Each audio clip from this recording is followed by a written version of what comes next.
মানে কুণাল বাবুও ঘোলা জলে নেমে পড়েছে। ঠিক আছে, মানে কুণাল বাবু যে কোন সাইডে খেলছে, এই যে একটা পরিস্থিতি, যখন অভিজিৎ বাবু তার দলের সর্বোচ্চ নেতৃত্বের উপরে রাজ্যের অনাস্থা প্রকাশ করছেন, তখন তাকে তো নামতে হবে। কুণাল তো সব ব্যাপারে স্টেটমেন্ট দেবে। পরিষ্কার যে নেতৃত্বের উপরে চরম হতাশা এবং ক্ষোভ, কারণ ওনার একাধিক লাস্ট কয়েক মাসে আমি একাধিক বিতর্কিত মন্তব্যগুলো দেখছি। অভিজিৎ বাবু আমার মনে হয় এই কথাগুলোই বলতে চাইছেন, এবং এটা তো অস্বীকারের জায়গা নেই যে উনি যে কথাটা বলেছেন, বিজেপির এ রাজ্যের সবচাইতে সাকসেসফুল রাজ্য সভাপতি তো দিলীপ ঘোষই। তা বলছি, দিল্লির থেকে আসুক, আসবে না কেন? আসবে তো। মমতা ব্যানার্জি দিল্লির লোক থাকলে মমতা ব্যানার্জিও আসতো। মমতা ব্যানার্জি তো দিল্লি যায়। আমার কথাটা হচ্ছে, রাজ্যের মানুষ রসগোল্লা ভালোবাসে না লাড্ডু ভালোবাসে, সেটা দিল্লির লোক বলবে না রাজ্যের নেতা বলবে? কোনটা কোনটা বলবে? আমি সবটাই ছেড়ে দিলাম। দিল্লির থেকে হেডমাস্টার আসলে জেগে উঠলাম, আবার চলে যাওয়ার পরে শীত ঘুমে চলে গেলাম। এই করলে রাজ্যে বিজেপির সামনের নির্বাচনেও ছত্রকান হয়ে যাবে। এই আগাম সতর্কবার্তাই বারবার অভিজিৎ বাবু দিচ্ছে। দিলীপ ঘোষকে আমার ব্যক্তিগতভাবে ভালো লাগে। তিনি এখন কেন খানিকটা চুপ করে আছেন আমি জানি না, তার আরও ফোরফ্রন্টে চলে আসা উচিত। দিলীপ ঘোষ ভালো মানুষ, বিয়ে করাটা কোনো অপরাধ নয়। বিয়ে করেছেন তাতে কি হয়েছে? তাই না? কোন ঠাসা নাকি নিজেই নিজেকে আড়ালে রেখেছেন সেটা আমি জানি না, কিন্তু তিনি যে সামনে আসছেন না, আরও সক্রিয় ভূমিকা নিচ্ছেন না, এটা আমরা সবাই দেখতে পাচ্ছি। আমি ব্যক্তিগতভাবে মনে করি যে দিলীপ ঘোষের মতো একজন বড় নেতার সামনে আসা উচিত, এবং যদি কোনো সংকোচ তার মধ্যে তৈরি হয়ে থাকে সেটা ঝেড়ে ফেলে চলে আসা উচিত, তো মাঠে নেমে পড়া উচিত, যেভাবে নামা আমরা প্রত্যাশা করি সেইভাবে। দেখো, অভিজিৎ বাবু অরাজনৈতিক লোক, রাজনীতির অলিন্দে এসছে। বিচারপতি হিসাবে এক বাক্যে সবাই স্বীকার করবে, তৃণমূল বাদে, তৃণমূলের চাকরি চোরেরা বাদে, তৃণমূলেরও অনেকে তাকে মনে প্রাণে খুব ভালোবাসে, যে অভিজিৎ বাবু বিচারক হিসাবে বাংলায় যে নবজাগরণটা এনেছিল দুর্নীতির বিরুদ্ধে, সেটা অস্বীকারের জায়গা নেই। কিন্তু উনি রাজনীতিতে এসেছেন, এবং রাজনীতি ইমোশনাল ফুলদের জন্য নয়। রাজনীতি ইমোশনের কোনো জায়গা নেই। উনি অভিমানী। উনি ভেবেছিলেন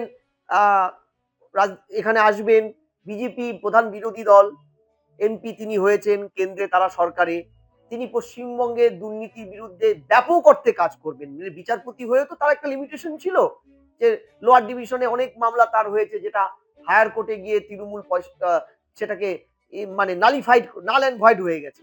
ফলে তিনি চেয়েছিলেন 1-to-1 মমতা ব্যানার্জি সরকারের দুর্নীতির বিরুদ্ধে লড়বেন। কিন্তু রাজনীতির অলিন্দ তো সবসময় এক খাদে বয় না, আর 2020 খেলাও নয় রাজনীতিটা। রাজনীতিটা হচ্ছে সঠিক অর্থে একটা টেস্ট খেলা, যেখানে কখনো স্লো হতে হয়, কখনো হুড়কে মারতে হয় ছয়। ফলে অভিজিৎ বাবু কিন্তু বোল্ড আউট হয়ে গেছে রাজনীতির ময়দানে। এই যে শুভেন্দুর ঘর থেকে তো তিনি জিতেছেন, কার্যত শুভেন্দুর সেই পলিটিক্যাল প্রভাব, তিনি তো রাজনীতির লোকই নন, অভিজিৎ বাবু তো রাজনীতির লোক না, তার ব্যক্তিগত কারিশমার জায়গাটা আলাদা। কিন্তু রাজনীতির বৈতরণী পার করার ক্ষেত্রে সবসময় ব্যক্তিগত করিশ্মাও কাজ করে না, সাংগঠনিক ভিত্তি বা কোনো একটি দলের কোনো একজন জননেতার একটা করিশ্মা থাকে। মেদিনীপুরের দেবাংশু দাঁড়িয়েছিল তার বিরুদ্ধে, সেখানে তিনি ক্লিন সুইপ পেয়েছেন, এবং শুধু জিতেননি, সেই সময় 18 থেকে 12টা এমপি, অর্থাৎ 6টা এমপি হারিয়েছে বিজেপি। সেই যুগে তিনি জিতেছেন, রাজনীতিতে প্রথমবার অ্যাটেম্পটে ডেবু ম্যাচে তিনি জিতেছেন। সেই ডেবু ম্যাচে জেতাটা কোনোভাবেই তোমরা তার ব্যক্তিগত করিশ্মা হিসেবে দেখলে আমি বলবো ভুল দেখা হবে। এটা শুভেন্দুর একটা বড় পার্ট ছিল, কারণ মেদিনীপুরের মাটি ওটা, শুভেন্দু সাংগঠনিক ভিত্তিটা আলাদা। আজকে কেন উনি এগুলো বলছেন আমি জানি না, তবে একটা জিনিস তো পরিষ্কার, যে নেতৃত্বের উপরে চরম হতাশা এবং ক্ষোভ, কারণ ওনার একাধিক লাস্ট কয়েক মাসে আমি একাধিক বিতর্কিত মন্তব্যগুলো দেখছি। তারা আদৌ মুখ্যমন্ত্রীকে হারাতে চায় কিনা এই একদম। বিষয়টা সন্দেহ এবং আছে, এই প্রশ্নও তিনি একদম যে কোনো শুভবুদ্ধি সম্পন্ন মানুষ, বিজেপিরও অনেক মানুষ এই প্রশ্নটা করে। আমরা যারা রাজনীতির বৃত্তের বাইরে তারা যেমন করি, তোমরা যেমন বারবার প্রশ্ন করো যে সত্যিকারের কি আদপে এ রাজ্যে বিজেপি ক্ষমতা আসতে চায়? এ রাজ্যের বিজেপি এবং এ রাজ্যের বিজেপিকে যারা দুধ কলা দিয়ে পুষে রেখেছে কেন্দ্রীয় বিজেপি, আমি বলছি তারা কেউই সিরিয়াস নয় এ রাজ্যে ক্ষমতায় আসার ক্ষেত্রে। ফলে যারা আন্তরিক মমতা ব্যানার্জির দুর্নীতির বিরুদ্ধে লড়াই করবে, যারা মার খাচ্ছে, যারা সকাল বিকাল গালি খাচ্ছে, এই অভিজিৎ বাবু বিচারপতি থাকাকালীন মমতা ব্যানার্জি এবং তার দলের একাধিক সাঙ্গপাঙ্গের টার্গেট হয়ে ছিল। আজকে তিনি রাজনীতির অলিন্দে আছেন, এখনো তাকে টার্গেট করেই শাসক দল সকাল বিকাল গালাগালি করে। অর্থাৎ তিনি কিন্তু ডিরেক্ট সাফারার। তাহলে তার আত্মত্যাগেরও কি কোনো মূল্য নেই? আমি খুব সাধারণ মাপের বিজেপির কথা ছেড়ে দিলাম, বিজেপির কর্মীরা তারা তো মারই খেয়ে যাচ্ছে। ভোট হয়, বিজেপি হেরে যায়, সাধারণ কর্মীরা ঘর ছাড়া হয়, অন্য রাজ্যে গিয়ে থাকে, ফিরে আসলে খুন হয়। 100-150 ভোট চলাকালীন খুন হয়েছে রাজ্যে সাধারণ সহনাগরিক। তারা তাদের পাশে বিজেপির কোনো নেতাকে তুমি খুঁজে পাবে না। ফোন সুইচ অফ করে রাখে, এমনও উদাহরণ আছে লাস্ট নির্বাচনে, ফোন সুইচ অফ বিজেপি নেতাদের। তাহলে এইভাবে তো সংগঠন টেকে না। একটা একটা রাজ্যে একটি প্রধান বিরোধী দল যারা ছেঁড়া ছাতায় নিজেদের গা ঢাকছে। ছেঁড়া ছাতায় তো তুমি বৃষ্টি আটকাতে পারবে না, রোদ্দু আটকাতে পারবে না। এরা ভাবে কেন্দ্রীয় মানে কেন্দ্রীয় এজেন্সি আসবে, ওটা আমাদের ভোট শক্তির উৎস, আর বিভিন্ন হাইকোর্ট সুপ্রিম কোর্টের রায় আমাদের চালিকা শক্তি। এই দুটো দিয়েই আমরা রাজ্যের ক্ষমতায় চলে আসবো। বিবেকের টানে লোকটি, আমি বিশ্বাস করি ব্যক্তি মানুষ হিসেবে অভিজিৎ বাবু অনেক উঁচু স্তরে। ফলে এই সব অরাজকতা তিনি দেখতে পারছেন না।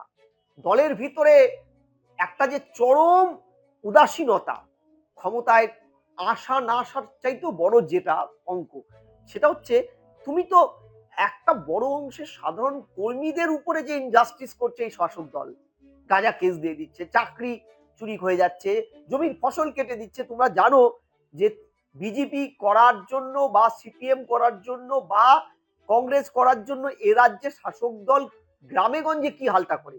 আমি একটা মায়ের ছবি দেখেছিলাম পঞ্চায়েত ভোটের পরে, তিনি ঘটনাচক্রে বিরোধী দলের হয়ে পঞ্চায়েত ভোটে কাজ করেছিল। তাকে তার ছোট্ট বাচ্চার সামনে বাজারের মাঝখানে কান ধরে উদ্বাস করেছে তৃণমূল। আমরা দেখিনি বাম নেতাদের, গোপাল গাইনকে দেখেছিলাম কি নির্মম ভাবে পিটিয়েছিল। ঠিক আছে, 80 ঊর্ধ্ব একাধিক বাম নেতাকে মারতে মারতে মেরে ফেলেছে।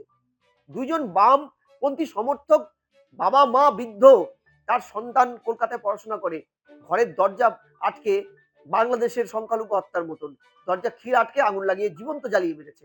তাহলে এই যে আত্মত্যাগগুলো, আত্মত্যাগের তো একটা মূল্য দিতে হবে রে বাবা।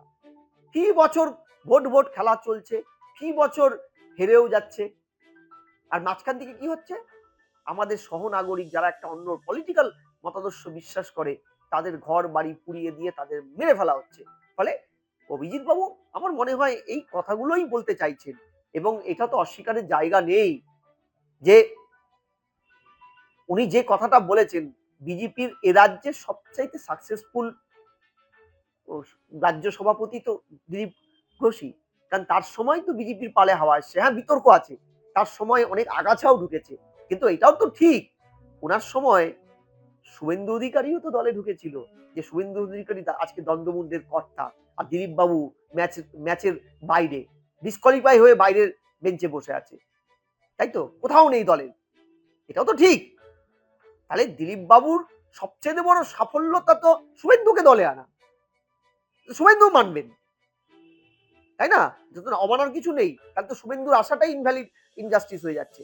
ফলে এই জায়গায় দাঁড়িয়ে আমি বিশ্বাস করি অভিজিৎ বাবু বড্ড মানসিক চাপে আছে এবং কিছুটা হলেও ডিস্টার্ব। কারণ সত্যিকার তো যেই অঙ্কে তিনি ভেবেছিলেন সেটা কিন্তু রাজ্য বিজেপির অন্তত বডি ল্যাঙ্গুয়েজে দেখো, ভোট সামনে, দুয়ারে ভোট, তৃণমূল সব কমিটি গুছিয়ে নিয়েছে, বিজেপি এখন রাজ্য কমিটিটাই তৈরি করলো না। কে রাজ্য কমিটি? আহা, হেডমাস্টার আসবে, তোমাকে নীল ডাউন করিয়ে তারপরে ক্লাস নিবে? হ্যাঁ, কেন আমাদের ভালো ছাত্র নেই? রাজ্য বিজেপির ভালো ছাত্র নেই? কেন্দ্রের ডেলি প্যাসেঞ্জারের মতো হেডমাস্টাররা এসে কান বলে কথা বলবে, তারপরে এখানে শুনবে? এটা কতদিন চলবে? 19-এ আমরা দেখেছি। হ্যাঁ, 21-এর ভোটটাকে ছেলে খেলা করে দিল। কে যেন এসেছিল তখন? কে যেন রাজ্যের দায়িত্বে ছিল রে? ওই যে একটা উত্তরপ্রদেশের এক নেতা শেষ করে দিয়ে চলে গেল। আরে আমি বলছি দিল্লির থেকে আসুক, আসবে না কেন? আসবে তো। মমতা ব্যানার্জি দিল্লির লোক থাকলে মমতা ব্যানার্জিও আসতো। মমতা ব্যানার্জি তো দিল্লি যায়। আমার কথাটা হচ্ছে, রাজ্যের মানুষ রসগোল্লা ভালোবাসে না লাড্ডু ভালোবাসে, সেটা দিল্লির লোক বলবে না রাজ্যের নেতা বলবে? কোনটা কোনটা বলবে রে? রাজ্যের নেতাই তো জানবে রাজ্যের দাবি দাওয়া, রাজ্যের নেতাই তো জানবে রাজ্যের পালস, রাজ্যের সংস্কৃতি, রাজ্যের ভোট অঙ্ক। আমি সবটাই ছেড়ে দিলাম। দিল্লির থেকে হেডমাস্টার আসলে জেগে উঠলাম, আবার চলে যাওয়ার পরে শীত ঘুমে চলে গেলাম। এই করলে রাজ্যে বিজেপির সামনের নির্বাচনেও ছত্রকান হয়ে যাবে। এই আগাম সতর্কবার্তাই বারবার অভিজিৎ বাবু দিচ্ছেন। রাজনীতি না বুঝলেও অভিজ্ঞতা তো আছে ওনার। চোখের সামনে দেখেছেন তো একাধিক রায় দিতে গিয়ে, ঘর ছাড়াদের সপক্ষেও একাধিক রায় দিয়েছেন, চাকরি চুরি নিয়ে রায় দিয়েছেন। ফলে আজকে যে মাতসুলয়ের যুগ পশ্চিমবঙ্গে মমতার সরকারে চালাচ্ছে, সেটা বন্ধ করতে গেলে বিজেপিকে সিরিয়াস হতে হবে। আর যদি মনে করে বিজেপি খেলা খেলবে না, ওয়াক ওভার দিবে মমতাকে, তাহলে গেট আউট। মানুষের আবেগ নিয়ে খেলার অধিকার অন্তত বিজেপির নেই। এটাই বোঝাতে চাইছেন অভিজিৎ বাবু। অমিত গঙ্গোপাধ্যায় তিনি সম্ভবত একজন ধর্মনিরপেক্ষ মানুষ। তার এই বিজেপিতে যাওয়া, বিজেপির আইডিওলজিকে নিজের প্ল্যাটফর্ম হিসেবে ব্যবহার করা, এটা বোধহয় তিনি তার মানে নিজের সঙ্গে খুব সুবিচার করেননি। কোনো এক মুহূর্তে হয়তো তিনি কোনো কারণে ওই পথে চলে গিয়েছিলেন। এবার তিনি বুঝতে পারছেন এবং দেখতে পাচ্ছেন যে এই ধরনের ঘটনা যেগুলো বিজেপি ওয়ালারা ঘটাচ্ছে, মানে কুণাল বাবুও খোলা জলে নেমে পড়েছে। ঠিক আছে, মানে কুণাল বাবু যে কোন সাইডে খেলছে, এই যে একটা পরিস্থিতি, যখন অভিজিৎ বাবু তার দলের সর্বোচ্চ নেতৃত্বের উপরে রাজ্যের অনাস্থা প্রকাশ করছেন, তখন তাকে তো নামতে হবে। কুণাল তো সব ব্যাপারে স্টেটমেন্ট দেবে। মিঠুন চক্রবর্তী অভিনয় কতটা পারে না পারে সেটা ডিসাইড করে দেবে, সেটা মূল্যায়ন করবে কুণাল। বোঝো খেলা। ঠিক আছে, দেব তাকে অভিনয় শেখাচ্ছে, কোন ফিল্ম কেমন, এক ফোনে 1 কোটি, তারপরে জেলের ভিতরে, হ্যাঁ, গুটি গুটি পায় জেলের ভিতরে গুটি। তাহলে এই যে প্রশ্নগুলো কুণাল সব জানে, সর্বব্যান্তা কুণাল কি না জানে। ঠিক আছে, ঠ্যাং ভেঙে পড়ে থেকেও তার মনটা ভাঙেনি। তিনি বলে যাচ্ছেন, কন্টিনিউয়াস বলে যাচ্ছেন। কাল দেখছিলাম মিঠুনকে অভিনয় শেখাচ্ছেন। ঠিক আছে, দুদিন পরে হয়তো অরিজিৎ সিংকে গান শেখাবে। কারণ আরজি কর ইস্যুতে অরিজিৎ সিং এর আর নয় গানটা নিয়ে তার কি ছিল, স্টেটমেন্ট কি ছিল, মানে সব ব্যাপারে বলতে হবে তাকে। ফলে এগুলো শাস্ত্রীয় সঙ্গীত নিয়ে বলেছে কিনা আমি জানি না। কুণাল বাবু বলবেন, কুণাল বাবু যত বলবেন তার দল তত ডুববে নিচে। ঠিক আছে, কুণাল বাবু তো এটাও বলেছিল মমতা ব্যানার্জি বাড়িতে বস্তায় বস্তায় টাকা গেছে সারদার, মমতা ব্যানার্জি মেন বেনিফিশিয়ারি, আমার সাথে মুখোমুখি বসিয়ে ইয়ে করুক, সিবিআই ইন্টারোগেশন করুক, এসব গাল গল্প। আমার কথাটা হচ্ছে সিরিয়াস রাজনীতি হচ্ছে। অভিজিৎ বাবু সিরিয়াস কথা বলেছেন। কুণালের মতন একজন মানে ওই যে কি হাগিমারো নাকি, আরে কি বলে, কি দেখে রে বাচ্চারা, ওই যে মিস্টার বিম, একে না ডাকাই ভালো এখানে। ওই স্টেটমেন্টটা রাখো। প্রশ্নটা যেটা দাঁড়াচ্ছে, অভিজিৎ বাবু আত্মমূল্যায়ন করছে, দল শুনুক। কারণ এ রাজ্যে বা সংসদীয় গণতন্ত্রে শক্তিশালী বিরোধী থাকলেই রাষ্ট্র ঠিক চলে, সরকার ঠিক চলে, মানুষের জীবন জীবিকা সঠিক মূল্যায়ন হয়। এটুকুর বেশি আমি বলতে পারবো না। এইটুক শুধু দাবি, অভিজিৎ বাবু যেই দলে আছেন সেই দল অন্তত অভিজিৎ বাবুর এই কথাগুলোকে দল বিরোধী না ভেবে আত্মমূল্যায়নের দৃষ্টিকোণ থেকে ভাবুক। নাহলে 26-এর কিন্তু ভোটের পরাজয় শুধু শুধু মমতার স্বৈরাচারিতা বাড়াবে না, রাজ্যের প্রধান বিরোধী দল বিজেপি সমূলে উৎখাত করে দেবে মানুষের মন থেকে। আর ফিরে আসার সুযোগ তাদের থাকবে না।